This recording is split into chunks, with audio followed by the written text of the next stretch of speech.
Smart Parents, perkenalkan saya Aca, praktisi pendidikan anak usia dini. Di bulan ini anak-anak sudah mulai melakukan pembelajaran jarak jauh lagi ya. Dengan begitu, berarti kita perlu membangun atau melanjutkan rutinitas yang sudah kita lakukan sebelumnya. Tentunya sedikit banyak ada tantangan tersendiri nih bagi anak yang biasanya mendapatkan instruksi langsung dari gurunya. Sekarang instruksi belajar tersebut diberikan langsung oleh orang tua. Menurut saya, ada dua hal penting yang perlu kita siapkan untuk mendampingi anak belajar di rumah. Yang pertama adalah membangun rutinitas bersama. Dan yang kedua adalah menyesuaikan ekspektasi kita terhadap anak. Kayak gimana sih maksudnya? Yuk kita bahas bareng. Kamu mau belajar di mana? Supaya mata dan punggungnya nggak sakit, enaknya kita pakai meja belajar apa enggak ya? Nah, apa aja yang mau kamu siapin sekarang? Ajak anak menyiapkan peralatan sekolahnya seperti buku dan alat tulis. Hari ini ada tugas dari Bu Guru. Di sini, peran sekolah dan orang tua sangat penting untuk dapat membuat materi yang sesuai dengan tahapan perkembangan anak. Sebelum memulai kegiatan belajar, Smart Parents perlu memahami tugas yang diberikan dulu, supaya tahu batasan belajarnya sejauh apa sih. Kadang-kadang tugasnya nggak serumit yang kita pikirkan loh. Jangan ragu juga untuk berdiskusi dan menanyakan ke guru bagaimana cara yang tepat untuk mengajarkan materi tersebut. Setelah itu, infokan ke anak jam berapa kita akan belajar, jam berapa tugas mau dikumpulkan. Lalu, apa saja materi belajar hari ini dan rencana kegiatan setelah belajar. Di sini, Anin memilih dan menyusun sendiri urutan tugasnya hari ini. Setelah belajar, katanya dia mau main gym ball. Adek pilih ya. Mau mengerjakan yang mana dulu? Olahraga berdiri dengan satu kaki seperti hewan flamingo. Susah tuh. Lalu ada Susah juga, sekali. ntar dicoba ya. Ada juga membuat kue ulang tahun pakai potongan kertas origami.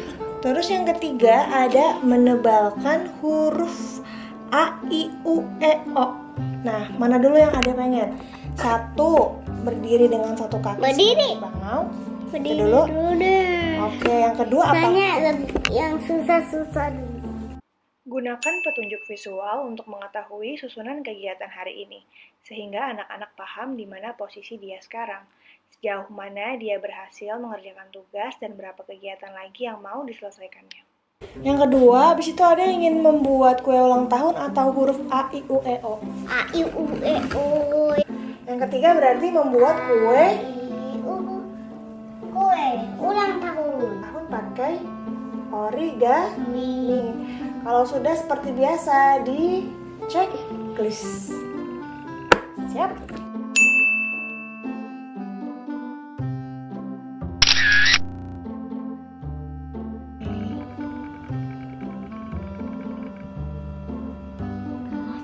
Selanjutnya apa? Ada kue. A, I, U. Oke. 26. 27. Ketemu. Ada udah tahu belum ini disuruh ngapain? Nulis. Oke. Tebalkanlah dan tulis kembali huruf vokal di bawah ini. Oke, mana huruf yang ada sudah tahu? Ini sama ini. Oh, yang mana sudah tahu apa ini? Huruf apa ya? Aku untuk apa ya? Untuk apa? Oke, I untuk ikan. Oh, begitu bentuknya huruf A. Huruf I kecil itu ada apa di atasnya, Dek?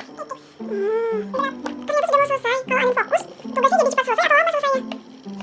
Oke, tapi kalau ngerjain tugasnya sambil nonton YouTube atau sambil main gimbal, gimana jadinya? Gimana perasaan Ade menyelesaikan tugas menulis huruf A, I, U, E, O? Senang. Kenapa tuh?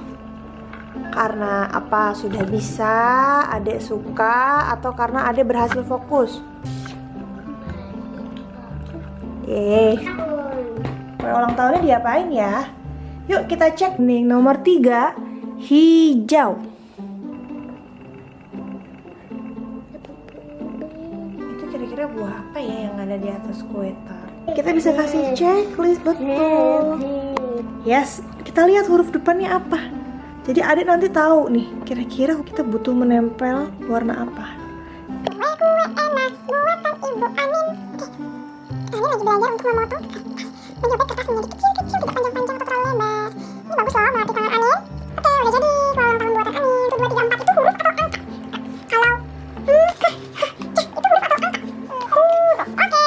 Jadi aku tinggal sholat, ternyata dia udah checklist sendiri. Jadi apa aja yang sudah ada pelajaran hari ini, Dek? Yang pertama, olah. Yang kedua, Adek. Apakah sudah selesai belajarnya? Ayo.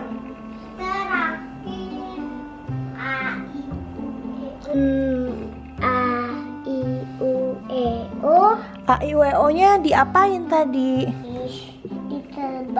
Ditebalkan. Yang ketiga, lihat petunjuknya. Bikin ulang tahun. Menggunakan Tas origami. Mana yang Adek paling suka? Apa ini? Karena kamu suka membuat kue ulang tahun karena apa? Karena warna-warni, karena sobek-sobek, atau karena tempel-tempel? Oke. Hal terakhir yang gak kalah penting adalah belajar membereskan peralatan belajarnya sendiri. Kenapa ini jadi penting? Supaya nanti dia bisa mandiri dari awal sampai akhir proses belajarnya. Supaya kita gak mendampingi terus-terusan kalau memang dia sudah siap. Dadah, bilang dadah.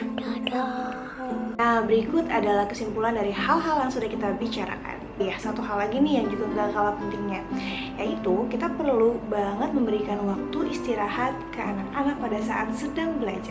Kenapa? Karena seperti yang kita tahu, rumah itu sebenarnya bagi anak-anak seperti zona nyaman loh, smart parents. Nah, ini beda banget kalau mereka lagi di sekolah. Makanya suka ada orang tua yang bilang, "Bu, kok di rumah dia nggak mau dengerin ya, tapi kok di sekolah mau Bu dengerin?" Mungkin karena mereka bisa membedakan peran guru dan orang tua. Entah kenapa, tapi kebanyakan anak itu memang benar sih lebih bisa mendengarkan gurunya.